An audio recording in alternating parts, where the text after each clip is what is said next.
Good morning, ladies and gentlemen, and special guests. I want to thank everyone for the opportunity for me to speak to you today on behalf of Chevron.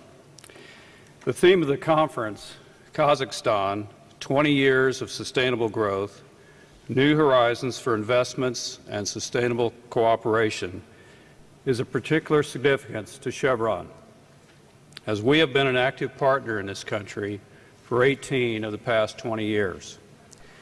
From independence to this very day, Chevron is very proud to have witnessed the growing role of Kazakhstan on the world stage.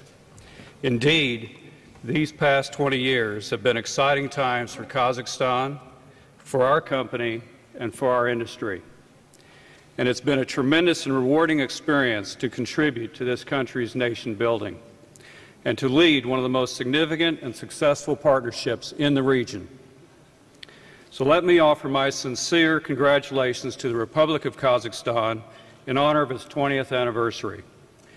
We wish the people of Kazakhstan every success in achieving their dreams in the 21st century. In regard to the 21st century, there can be little doubt that the challenges we face globally require the very best of our collective knowledge and innovative thinking to address them. Meeting our energy needs while protecting our environment is one of the most important of these challenges. Although we have seen a flattening in global energy demand as a result of the economic downturn which began in 2008, over the long term, it is inevitable that global energy demand will increase as the global economy recovers. As you heard earlier, global economic growth is still driven by the same fundamental forces: rising populations and the relentless human aspirations for a better standard of living. That will continue.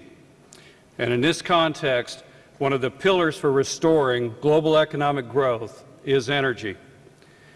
Follow the supply chain of economic growth in any region, and without exception, energy sustains every individual household and is the backbone of every local economy. Consider this. According to the IEA, global energy demand is projected to rise roughly 40% by 2035. We saw the charts earlier. There is uncertainty, but I believe it will rise.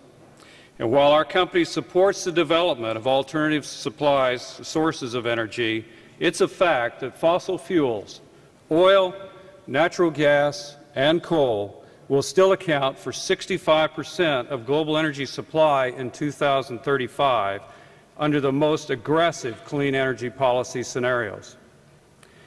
In order to get grounded in fact, and I apologize for being U.S.-centric on these facts, but there's no getting away from the fact the United States is by far the largest consumer of energy. Consider this.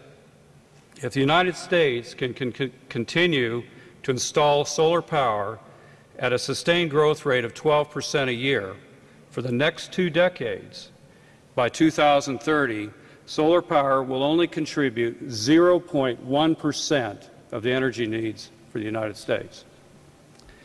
If the United States decided tomorrow that all new vehicles sold must be electric powered, it would still take until around the year 2030 to replace the vehicle fleet and become 100% electric powered. And that does not even begin to address the question of what is the source of that electric power, what type of fuel is used for generation. Our most effective alternative for meeting our clean energy demand is conservation.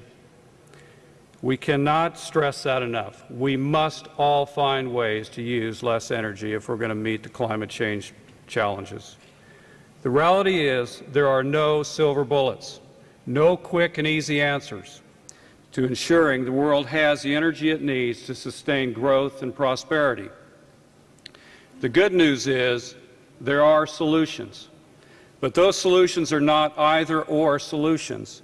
It is not a choice between more drilling for oil or more energy efficiency, or between coal or wind power, or between nuclear or solar. You've heard already many times today, we need all forms of energy. We need greater efficiency and more renewables.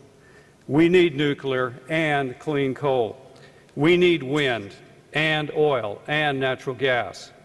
So the path to meeting our current and future energy needs cannot rely on just one option. We need every molecule of energy. Achieving this will not be easy. Assuming no growth in global oil demand by 2020, 9 short years from now, the world will need at least 4 million tons of additional oil per day just to offset natural field declines. 4 million tons per day. This is equivalent to 3 times the production of Saudi Arabia, or nearly all of OPEC's current productive capacity. The IEA estimates that investment needs for the global energy system from 2010 to 2035 are on the order of $30 trillion US, which translates to about $1.3 trillion of investment per year. For oil and gas alone, it is approximately $600 billion of capital annually will be required to meet the challenge. Even at the height of the oil price cycle in 2008, global exploration and production spending did not reach that level. These will be unprecedented spending levels for our industry.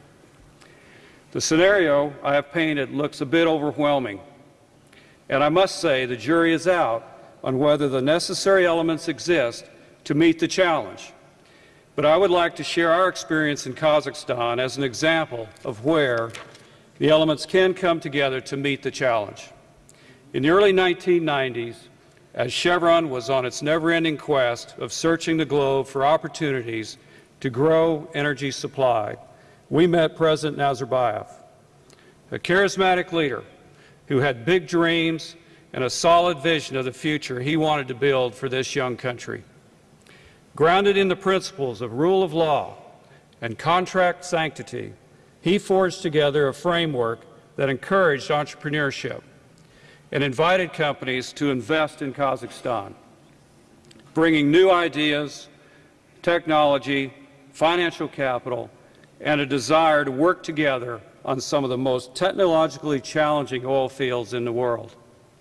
Together, with the highly educated and motivated people of Kazakhstan and our partners, Kazmunagas, ExxonMobil, and Lukoil, we formed a joint venture called Tengiz Chevroil, or TCO as we call it, and developed Kazakhstan's largest producing oil field, Tengiz, an engineering and technological marvel.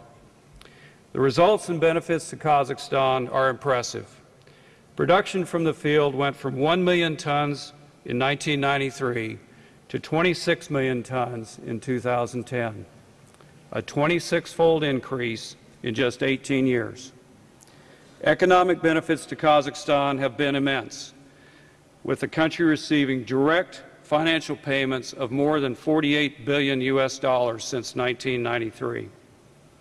Jobs have been created by the tens of thousands. Now over 80% of TCO's employees are Kazakh, and that number will continue to climb in the current years. And many of those employees will also be helping Chevron in their efforts overseas in developing other energy resources. Kazakh business has flourished through TCO's development of local capabilities supporting the project, with TCO spending about $10 billion on Kazakhstani goods and services from 1995 to 2010. This has created tens of thousands of good jobs for Kazakhs throughout the life of the project and served as a platform to support a wide range of new local businesses. And of course, there are many, many more success stories that don't allow time to cover today. Success, however, was not achieved overnight.